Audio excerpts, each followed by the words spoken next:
Aux heures les plus noires de la nuit, alors que les bonnes gens d'Arkham dorment derrière leurs portes closes et leurs volets baissés, les zones d'ombre et les lieux païens sont les théâtres de rassemblements d'individus aux desseins malveillants et aux intentions hostiles. Qui s'élèvera contre les criminels sans foi ni loi et les cultes malsains dont le seul objectif est de mener à bien leur sinistre projet? Quelque chose approche. Eh bien bonjour à toutes et à tous, ravi de vous retrouver pour une nouvelle vidéo pour vous présenter la toute nouvelle extension de Horreur à Arkham 3e édition. Donc on va balayer un petit peu le contenu de cette boîte ainsi que présenter les différents investigateurs qu'il y a dedans. À savoir que je suis en train de travailler en ce moment sur comment créer ces scénarios sans avoir besoin des cartes codex du jeu. Donc j'ai quelques petites idées sympas qui vont regrouper, on va dire, un petit clin d'œil au signe des anciens et Horreur Arkham 2e édition. Ce que je vous propose, c'est qu'on regarde ce qu'il y a dans cette boîte.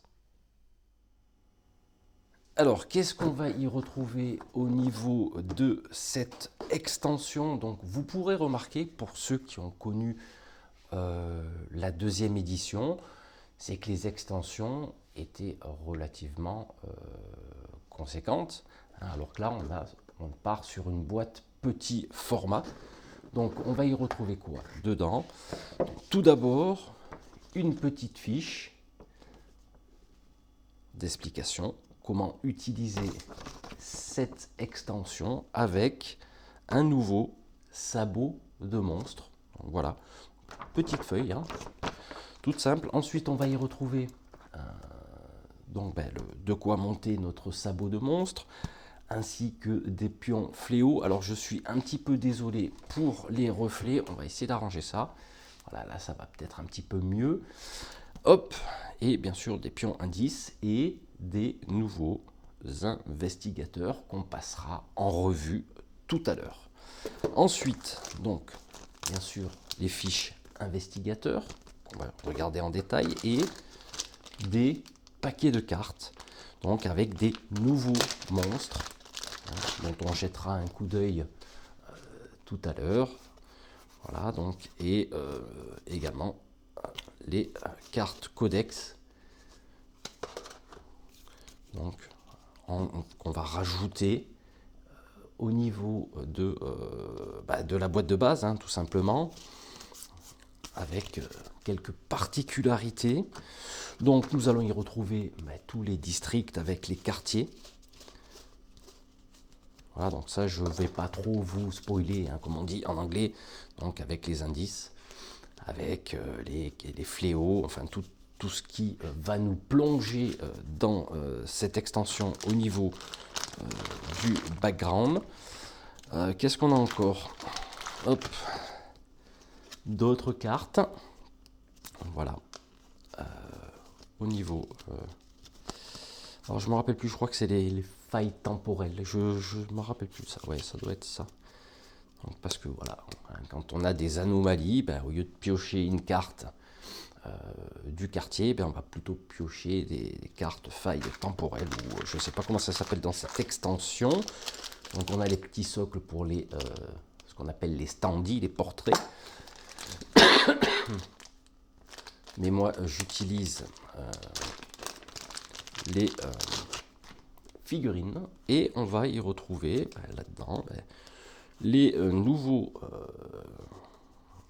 investigateurs avec leur matériel et des nouveaux monstres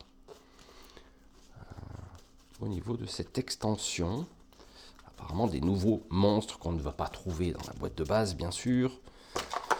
Hop, on va y retrouver... Alors c'est quoi ça? Ah d'accord, donc ça c'est tous les différentes choses... je ne me rappelle plus exactement, je crois que c'était les compétences ou les talents, je ne me rappelle plus. C'est des états. Ouais, des états, ouais, des états au niveau des cartes. Là on va y retrouver, hop, toute une ribambelle de nouveaux objets, de nouvelles compétences, etc., etc. Donc ça c'est tout nouveau, hein. On ne va pas y retrouver la même chose dans la boîte de base, vous l'aurez compris. Et ensuite, on va y retrouver des sorts. Voilà, on a deux nouveaux sorts qui m'ont l'air sympa. Donc, je range un peu ça à l'arrache, mais bon, c'est pas grave. Donc là, dans ce paquet de cartes, on va y retrouver quoi? Ah ben les manchettes, d'accord, des nouvelles manchettes avec des nouveaux effets, avec pas mal de choses. Ça, hop, vous découvrirez si vous achetez l'extension. Et là, on va y retrouver effectivement toutes les cartes événements en fonction des quartiers, des districts, donc des rues. Donc alors là, je ne vais pas spécifiquement vous montrer tous les effets, mais vous voyez, donc là, il y a quand même un paquet de cartes assez conséquent. On y retrouve tout ce qu'il faut pour jouer à cette extension. Bon, ce que je vous propose de faire, je vais monter le nouveau sabot de monstre pour voir à quelle gueule il a. Et puis ensuite, on passe en revue les différents et nouveaux investigateurs. Donc voilà le sabot de monstre en fait, parce que je ne sais pas si vous vous en souvenez, mais dans la boîte de base, nous avions les cartes événements et les monstres mélangés ensemble, c'est-à-dire posés l'un à côté de l'autre. Et là, on a un sabot spécifiquement dédié à nos très chers monstres qui vont venir nous embêter sur le plateau de jeu. On va jeter un petit coup d'œil maintenant au scénario. Alors, dans un premier temps, alors je ne sais pas si je l'ai dit en début de vidéo, mais c'est deux scénarios qu'on a dans la boîte. Peut-être que je me suis trompé, j'avais peut-être dit un, mais c'est bien deux. Donc là, nous retrouvons un scénario qui s'intitule « Des tirs dans la nuit », donc qui va mettre en scène la rivalité entre des gangs. Donc nous aurons effectivement les effets au niveau des sentences spécifiques au scénario, ainsi que le placement donc des différentes tuiles du jeu afin de jouer un nouveau scénario et la spécificité au niveau des nouveaux monstres à mettre en place et des pions à tirer dans la tasse de monstre, hein, la fameuse pochette. Et là, nous retrouvons un nouveau scénario qui s'appelle Le silence de Tsatogwa. Donc la bête, alors là c'est c'est indescriptible, la bête du Vormish Daresh, bref, peu importe. Donc avec, on y retrouve les sentences, mais également un nouveau et original plan de la ville d'Arkham, ainsi que tout ce qui est au niveau des mises en place. Alors ce que je vous propose de faire maintenant, c'est qu'on regarde ensemble les 4 investigateurs qui viennent se joindre à l'aventure. Alors, en tout premier lieu, nous avons une investigatrice. Je vous présente Diane Stanley, qui est une cultiste repentie, qui m'a l'air assez costaud quand même, hein. 7 en point de vie et 5 en santé mentale, 4 en connaissance, 2 influences, 3 observations, 3 en force, 1 en volonté. Donc je ne vais pas vous décrire ses capacités spéciales. Par contre, bon, il y a tout l'aspect background derrière au niveau de cette jolie Diana. Donc elle a des possessions de départ, elle a une sombre intuition, elle a 2 $ et on va choisir une carte parmi ses équipements personnels, soit une convocation de tempête, soit une amulette volée. Allez, on passe à un autre investigateur. Allez, je vous présente le célèbre Roland Banks qu'on va retrouver bien sûr dans beaucoup de jeux sur le thème Lovecraftien, hein, notamment dans Le Signe des Anciens, de mémoire. Et je pense que dans Les Contrées de l'Horreur, un jeu que je n'ai pas, mais je suppose qu'il doit y être aussi, il me semble qu'il y était dans la 2e édition de Horreur à Arkham. Donc c'est l'agent fédéral donc, qui a une capacité qui m'a l'air très intéressante, parce que dans le cadre d'une action d'attaque, on peut ajouter 1 au résultat d'autant de dés que le nombre d'indices dans votre district. C'est plutôt bien sympa. Donc il part avec quoi ce monsieur? Donc il y a tout bien sûr l'historique de cette personne.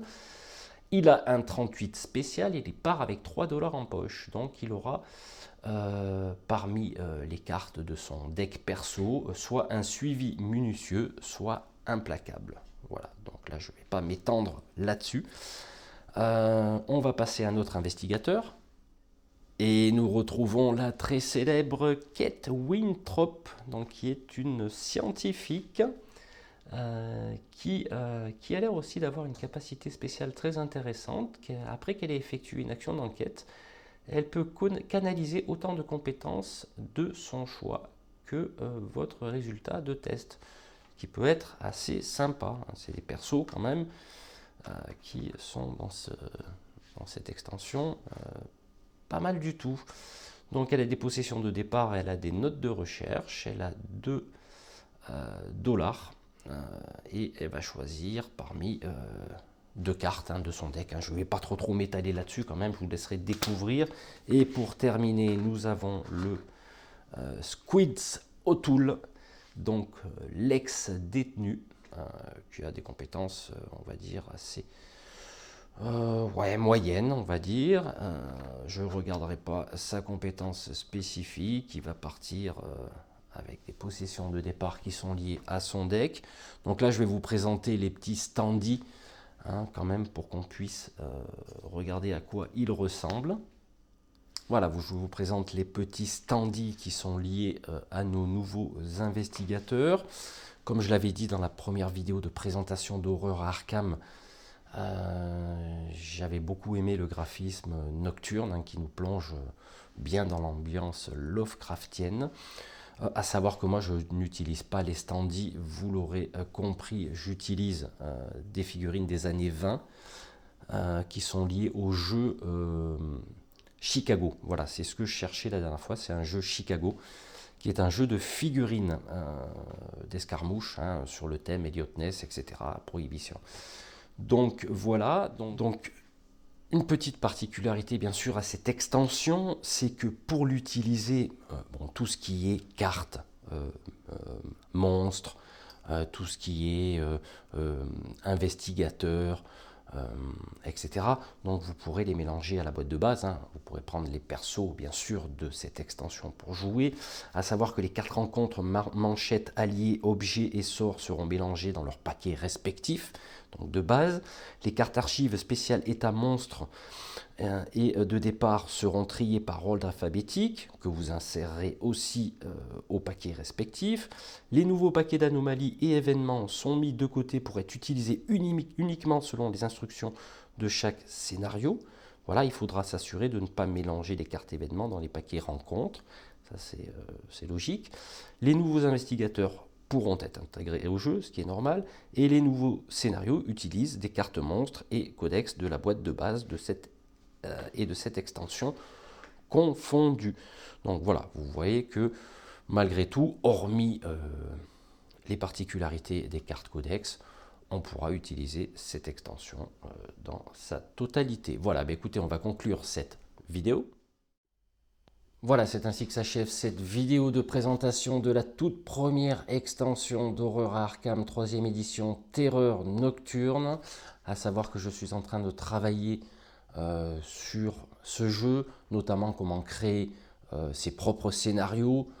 On va enlever les cartes codex et on va faire un petit clin d'œil au Signe des Anciens et Horreur à Arkham 2e édition. Donc je suis en train de peaufiner certaines choses pour que chacun puisse éventuellement, non pas rejouer les scénarios de la boîte de base, mais inventer ses propres scénarios, voilà, de A à Z.